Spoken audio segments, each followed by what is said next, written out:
반갑습니다. 2월 13일 수요일 큐티 스케치 시간입니다. 오늘 본문은 마가복음 14장 22절부터 31절까지의 말씀입니다. 오늘 본문은 성만찬을 제정하시는 그 주님의 말씀이 소개되고 있는데요.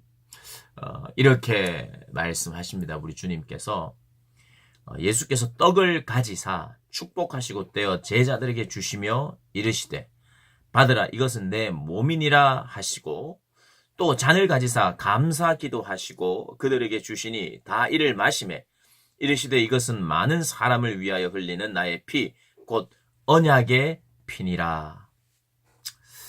떡은 그들에게 주어지는 예수님의 몸이라는 것입니다.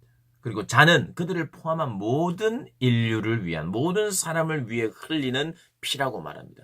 이 떡과 포도주를 먹고 마심으로 새로운 생명을 주시는 주님을 기억하라는 거예요.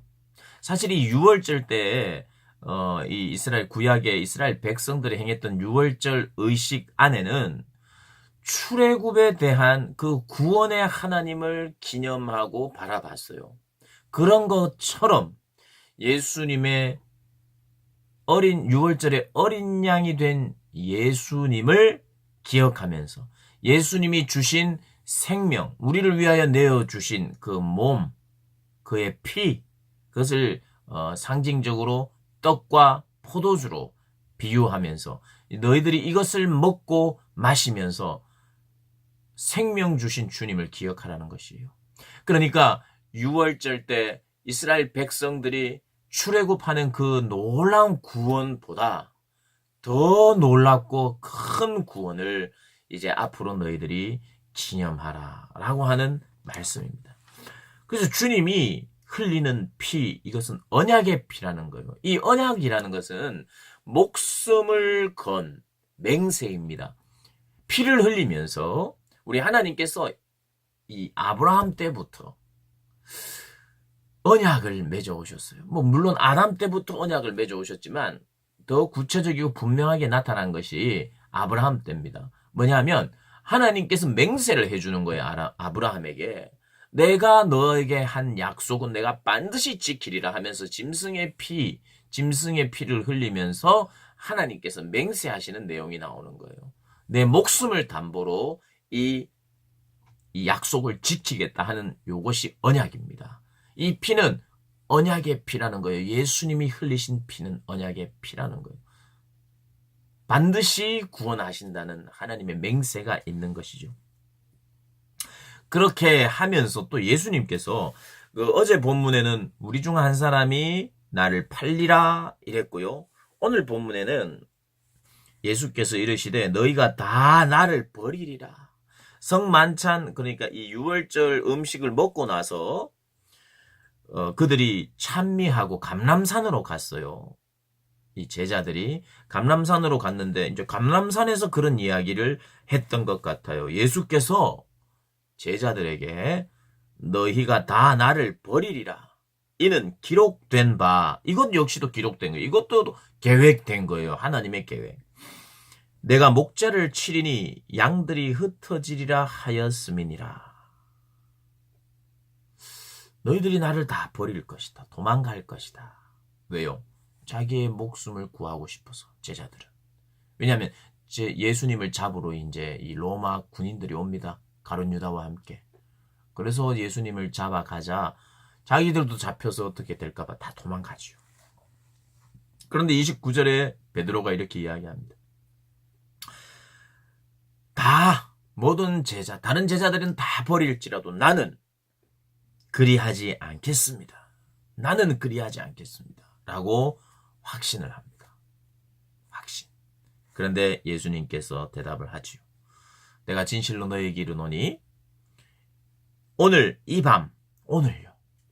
곧 조금 있다가 오늘 이 밤 닭이 2번 울기 전에 네가 3번 나를 부인하리라. 너는 3번이나 나를 부인할 것이다 라고 말합니다. 근데 베드로가 힘있게 다시 말합니다. 아닙니다 하고 더 힘있게 해요. 더 확신하면서 내가 주와 함께 죽을지언정 주를 부인하지 않겠습니다. 나는 한다면 하는 거예요. 나는 내 목숨을 다해서. 우리 예수님은 사실 내 목숨을 주면서 약속하신 이 약속이 있어요. 우리 주님은 그렇습니다. 그게 바로 언약입니다. 언약. 우리 주님은요, 내 목숨을 죽을지언정 나는 너희들을 부인하지 않고 너희들을 지켜낼 것이고 내 생명을 주면서 너희들을 살리겠다 말씀하셨어요. 우리 주님은 그렇게 하실 수 있는 분입니다. 우리 주님은 하나님이시고 우리를 사랑하셔서 이 땅에 오셨어요. 그것이 목표입니다. 목적입니다. 그러니 그것을 하시는 거죠. 근데 베드로도 몇 번이나 저는 합니다. 한다면 합니다. 내 목숨 걸고 합니다. 이렇게 이야기하고 있지만 결국엔 하지 못해요. 그리고 이제 내일 본문이 나오는데 내일 본문에 제자들이 가서 예수님은 기도하는데 제자들은 기도하지 못해요. 기도하지 않습니다. 피곤해서. 기도하지 않고 있지만 베드로는 확신을 가지고 저는 한다면 합니다. 주님 끝까지 따르겠습니다라고 확신하지만 그것은 우리가 누군지 잘 몰라서입니다. 우리는 정말 기도 없이 확신할 수 없어요. 기도하고 겸허히 깨어 있으면서 주님이 하실 수 있도록 도우시는 것을 믿고 주님이 하시는 분이라고 말해야 하지 내가 할 수 있다. 내가 할 것이다. 그렇게 말할 수 있는 존재가 아닙니다. 베드로는 자기가 누군지 잘 몰랐어요. 나중에는 이제 변화가 됩니다. 나중에는 변화가 되지만 지금은 자기의 확신으로 또 자기의 결단으로 뭔가 할 수 있을 것처럼 이야기합니다. 우리의 삶도 마찬가지인 것 같아요. 내 확신으로 내 결단으로 할 수 있는 건 정말 없는 것 같아요. 있어도 나중에는 문제가 됩니다. 왜냐하면 내 결단으로 한 것처럼 하면서 다른 이들을 정죄할 수 있어요. 그리고 그 결단으로 하고 있다가 또 한 번 넘어지면 주워 담을 곳이 없어요. 어떻게 또 하나님 앞에 나가야 될지 몰라요. 하나님을 떠날 수도 있습니다.